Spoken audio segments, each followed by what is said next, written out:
नमस्ते सदा वत्सले मातृभूमे।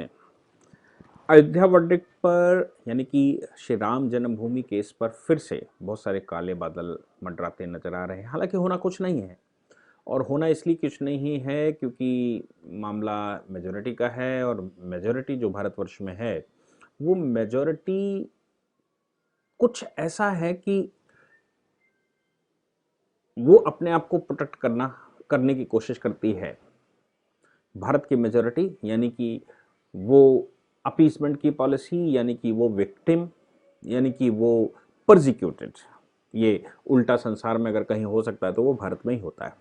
अच्छा, उस परजिक्यूशन को जारी रखने के लिए बहुत सारे लोग भारत में काम करते हैं। बात वहां से उठती है जब अयोध्या के मामले में यानी कि श्री राम जन्मभूमि केस में ऑनरेबल सुप्रीम कोर्ट की बड़ी बेंच 1 महीने लगातार सुनने के बाद और लगभग 60 साल केस चलने के बाद डिसाइड हो गया।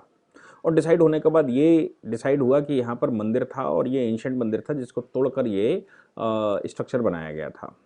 और मैं कहूँ कि वो तोड़कर भी स्ट्रक्चर नहीं बनाया गया था, उसमें तोड़कर वो भगवान की मूर्तियां हटाकर और एक चबूतरा बनाया गया होगा जहाँ पर नमाज पढ़नी है, या भारत के लोगों को हतोत्साहित करने के लिए, भारत के लोगों की जहाँ पर परंपराएं हैं, जहाँ पर उनका अपना विचार है, जहाँ पर जिसके मार्गदर्शन में वो काम करते हैं, राम को जिसको अपना पूर्वज मानते हैं, उनको अगर धूमिल किया जाए तो भारत में कन्वर्जन आसानी से हो सकता है। ये सब व्यवस्थाएं, ये सब विचार उस समय रहे होंगे।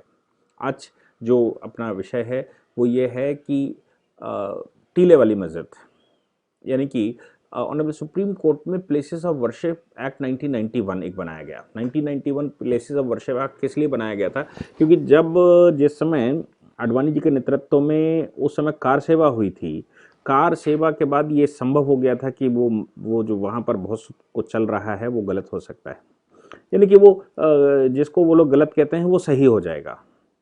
तो प्लेसेस ऑफ वर्शिप एक्ट उस समय 1991 पास कर दिया गया, लेकिन उसके बावजूद 1992 में कार सेवा हुई और कार सेवा में वो स्ट्रक्चर गिर गया। स्ट्रक्चर गिरने के बाद ऑनरेबल सुप्रीम कोर्ट ने आदेश दिया कि इस पर एएसआई के द्वारा सर्वे करवाया जाए और इस पर खुदाई करवाई जाए। हाई कोर्ट ने उस सजेशन को माना और हाई कोर्ट ने उस पर विस्तृत एक कमेटी बनाकर उसकी खुदाई करवाई। अब सवाल ये आता है कि प्लेसेस ऑफ वर्शिप एक्ट 1991 था, ऐसी सिचुएशन में जो ढांचा गिराया गया वो ढांचा गिराना ही अनकॉन्स्टिट्यूशनल हो गया। लेकिन सुप्रीम कोर्ट ने उसको परे रखते हुए डिसाइड किया। क्यों? क्योंकि ये कहा गया था 1991 में कि 15 अगस्त सन 1947 पर जो स्ट्रक्चर होगा, 15 अगस्त 1947 के बाद किसी भी बिल्डिंग को गिराया नहीं जा सकता, और पारित किया गया 1991 में with the retrospective effect. Constitution की यूनियन लिस्ट की एंट्री नंबर 97 में रेजिडुअरी पावर केंद्र के पास, रेजिडुअरी पावर का मतलब जहां कोई बात समझ में ना आए वहां पर केंद्र को शक्ति है कि वो कानून बना सकता है। तो एंट्री नंबर 91 में का इस्तेमाल करते हुए उस समय केंद्र सरकार ने कानून बना दिया, और कानून में रिट्रोस्पेक्टिव इफेक्ट बता दिया। रिट्रोस्पेक्टिव मतलब कि 1991 में जो बना है उससे वो पीछे ले गए 44 वर्ष। बिल्कुल वैसे ही वो वापस ले गए जैसे 1954 में जिस समय आर्टिकल 35 कैपिटल ए बनाकर रखा गया था, तो राज्य सरकार ने, जम्मू कश्मीर की राज्य सरकार उसको उठाकर बैक करके 1944 ले गई थी, और ये कहा था 1944 के बाद जो लोग भी जम्मू कश्मीर में आए होंगे वो जम्मू कश्मीर के निवासी नहीं माने जाएंगे। क्यों? क्योंकि 1947 में बड़ी उथल पुथल हुई और जम्मू कश्मीर में एक बड़ी आबादी पाकिस्तान से आकर बसी, इसलिए उनको निवासिता ना मिल जाए तो उन्होंने 1944 कर दिया था। बिल्कुल वैसे ही 1991 में कांग्रेस की सरकार ने ये पास किया और उन्होंने कहा कि 15 अगस्त 1947 के बाद कोई भी स्ट्रक्चर नहीं सोचा जा सकता। अब सोचने की बात है कि 15 अगस्त 1947 को ऐसा क्या हुआ कि आपने ये कह दिया, या क्या नहीं हुआ, या उस समय की परिस्थितियां क्या थी जिसमें आपने ये कह दिया कि ये स्ट्रक्चर कोई गिराया नहीं जा सकता और प्लेसेस ऑफ वर्शिप बदले नहीं जा सकते। टीले वाले मस्जिद ने जब एक पीआईएल कोर्ट में गई और ये कहा गया कि भाई ये तो अनकॉन्स्टिट्यूशनल आर्बिट्रेरी है, ये एक्ट ही आर्बिट्रेरी है, अनकॉन्स्टिट्यूशनल है, इसको तो एक्ट को ही समाप्त कर देना चाहिए, क्योंकि ये 44 वर्ष का रिट्रोस्पेक्टिव इफेक्ट कैसे दिखा सकता है, भूतलक्षी प्रभाव कैसे दिखा सकता है। इस बात पर टीले वाली मस्जिद ने इंटरवेंशन की एप्लीकेशन ऑनरेबल सुप्रीम कोर्ट में कल डाली है, और उन्होंने कहा है कि इस मामले में हमको भी सुनने की अनुमति दी जाए, और प्लेसेस ऑफ वर्शिप एक्ट जो चैलेंज किया गया है वो गलत तरीके से चैलेंज किया गया है, इसलिए इस पिटीशन को, इस पीआईएल को डिसमिस कर दिया जाए। कारण और भी हैं, क्योंकि इस समय दो बड़े केसेस एक हाई कोर्ट में इस समय पेंडिंग है, एक सिविल कोर्ट में पेंडिंग है। दो बड़े केसेस में, एक केस तो ज्ञान वापी मस्जिद का है। ज्ञान वापी मस्जिद जो कि भोलेनाथ की ओरिजिनल स्थान, यानी कि जहाँ पर शिवलिंग की आराधना होती थी, जहाँ बनारस के उस मंदिर में जो बाबा विश्वनाथ का मंदिर है उसको तोड़कर ज्ञान वापी मस्जिद बनाई गई थी। इसलिए वहाँ नंदी को अगर देखेंगे तो नंदी सदैव, जहाँ कहीं भी नंदी बनाए जाते हैं वो नंदी सदैव शिवलिंग की तरफ अपना मुख रखते हैं।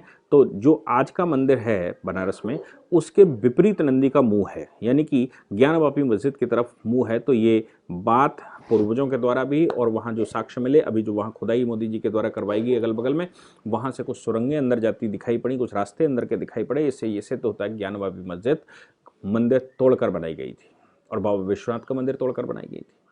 तो अब अगर ये कह दिया जाए प्लेसेस ऑफ वर्शिप एक्ट 1991 सही है, तो फिर अब ज्ञान वापी मस्जिद पर भी पुनः भगवान का विराजमान होना असंभव हो जाएगा। ऐसे ही दूसरा केस मथुरा का चल रहा है, जो भगवान श्री कृष्ण की जन्मभूमि का केस है। वो वहाँ पर इस समय ईदगाह बनी हुई है और ईदगाह भी चैलेंज हो गई है।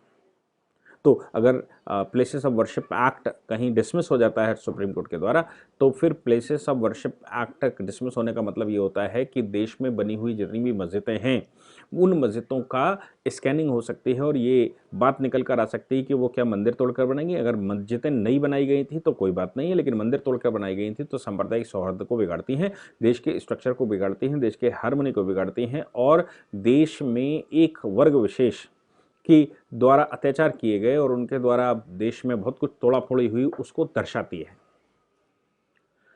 बात यहां पर आती है 1947 पर। हम लोग फिर से आते हैं 1947 में। जब आप कहते हैं कि 1940 15 अगस्त 1947 को, तो मैं जानना चाहता हूं कि 15 अगस्त 1947 को जिस समय स्वतंत्रता घोषित हुई, बंटवारा हो रहा था, लोग उस तरफ जा रहे थे और उधर के लोग इधर आ रहे थे। तो जो लोग, जब बंटवारा हो गया और पाकिस्तान बन गया, पाकिस्तान में आपने सब जगह दे दी उनको, तो क्या प्लेसेस ऑफ वर्शिप जो हैं, जो मस्जिदें तोड़कर भी बनाया गया, मंदिर तोड़कर भी मस्जिदें बनाई गई थी, क्या वो मस्जिदें पाकिस्तान नहीं जानी चाहिए थी? क्या जो लोग पाकिस्तान चले गए उनको पाकिस्तान में इबादत करने की अनुमति नहीं होनी चाहिए कि उनके प्लेसेस ऑफ वर्शिप भारत में ही बरकरार रखे जाएंगे? क्या ऐसा कोई समझौता हुआ था जिसमें यह कहा जाए कि पाकिस्तान में जितने प्लेसेस ऑफ वर्शिप थे हिंदुओं के, वो सारे बरकरार रखे जाएंगे, अगर वो तोड़ दिए जाते हैं तो हिंदुस्तान में बने हुए प्लेसेस ऑफ वर्शिप भी तोड़ दिए जाएंगे? क्या ऐसा कोई समझौता अगर नहीं हुआ था, मैं आपको बता दूं कि ऐसा एक समझौता हुआ था, लियाकत नेहरू समझौता जिसको कहते थे, उसी का परिणाम था कि हमने यहाँ पर मस्जिदें बरकरार रखी थी और वो मस्जिदों को कंटिन्यू रखने के लिए कांग्रेस ने 1991 में ये कानून पास कर दिया था। तो जब मुसलमान वहाँ चला गया और जो बचा यहाँ का मुसलमान, उसने भारत को चुन लिया, ऐसा मुस्लिम समुदाय का भी यहाँ पर क्लेम है कि हमने भारत को अपनी भूमि चुना था। तो जिन लोगों ने भारत को अपनी भूमि चुना था और बाकी के मुसलमान जो पाकिस्तान चले गए, क्या प्लेसेस ऑफ वर्शिप को पाकिस्तान में शिफ्ट नहीं कर देना चाहिए? क्या प्लेसेस ऑफ वर्शिप वो पाकिस्तान में रहते हुए भारत में ही प्लेसेस ऑफ वर्शिप रहेंगे? और जो लोगों ने पाकिस्तान चुन लिया, तो उन्होंने अपने प्लेसेस ऑफ वर्शिप पाकिस्तान में क्यों नहीं चुने, हिंदुस्तान में कैसे चुन लिए गए? तो सवाल ये खड़ा होता है, एक बड़ा बेसिक प्रश्न खड़ा होता है कानून का, कि जब बंटवारा हो गया, ये एक्स्ट्राऑर्डिनरी बियॉन्ड लॉ होता है।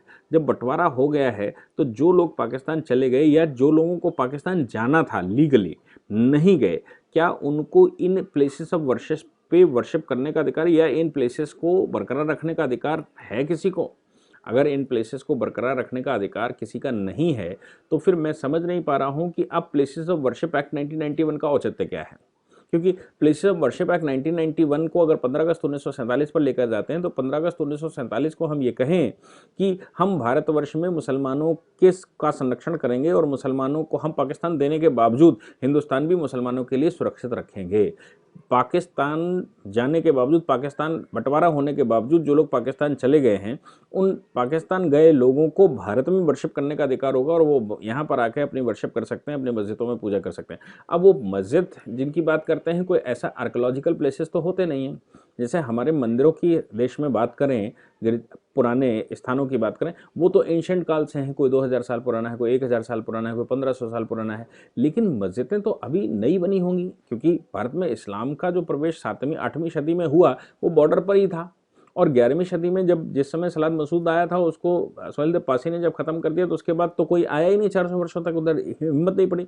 तो जब 14वीं और 15वीं शताब्दी में लोगों ने आना शुरू किया तो 15वीं शताब्दी से लेकर आज 21वीं सदी चल रही, तो 500 वर्ष का इतिहास भारत की मस्जिदों का मैक्सिमम हो सकता है। क्या 500 वर्ष के इतिहास को 5000 वर्ष के इतिहास से रिप्लेस किया जा सकता है? तो सवाल इसमें आते हैं कि ये तो सारे नए होते हैं। और दूसरा, ऑनरेबल सुप्रीम कोर्ट छोड़ दीजिए, संसार के किसी भी कोर्ट ने आज तक ये नहीं कहा है कि कोई भी मस्जिद लीगल पर्सन होती है, उसमें प्राण होते हैं। मस्जिद केवल एक इबादत करने का स्थान मात्र होता है। पश्चिम की तरफ या मक्के की तरफ मुंह करके इबादत करते हैं और जो भी अल्लाह का जो जो जो कहते हैं कि सवाब है वो सब वहाँ पर पाया जाता है, यहाँ पर कुछ नहीं पाया जाता। तो यहाँ पर जब अगर वो पाया नहीं जाता तो ये प्लेसेस को लेकर इतना बवाल क्यों? जब लीगली आध्यात्मिक रूप से इन स्थानों में कुछ जान है ही नहीं। और अभी तो नमाज रोड पर पढ़नी शुरू कर दी है लोगों ने। अगर रोड पर नमाज पढ़ रहे हैं तो वो लंबे समय तक रोड पर नमाज पढ़ते रहें तो क्या वो रोड फिर ASI वो स्थान मान लिया जाएगा और places of worship act places of worship मान लिया जाएगा कि भाई यहाँ पर बैठ के तो नमाज पढ़ी जाती थी इसलिए ये वर्शिप है, इसका स्वरूप नहीं चेंज किया जा सकता, यहाँ पर रोड भी नहीं बनाई जा सकती, यहाँ पर तो केवल नमाज हो सकती है। चूँकि इस्लाम में नमाज के अलावा कोई और इबादत करने का तरीका नहीं है। भारत में तो जो एंशिएंट चीज़ें हैं उनके तहत बहुत सारे ऐसे प्रकार हैं जिनके तहत हम भगवान को प्राप्त कर सकते हैं, चाहे वो भक्ति मार्ग हो, चाहे वो ज्ञान मार्ग हो, चाहे वो अध्यात्म मार्ग हो, वो इनर सेल्वेशन का मार्ग हो, बहुत सारे मार्ग।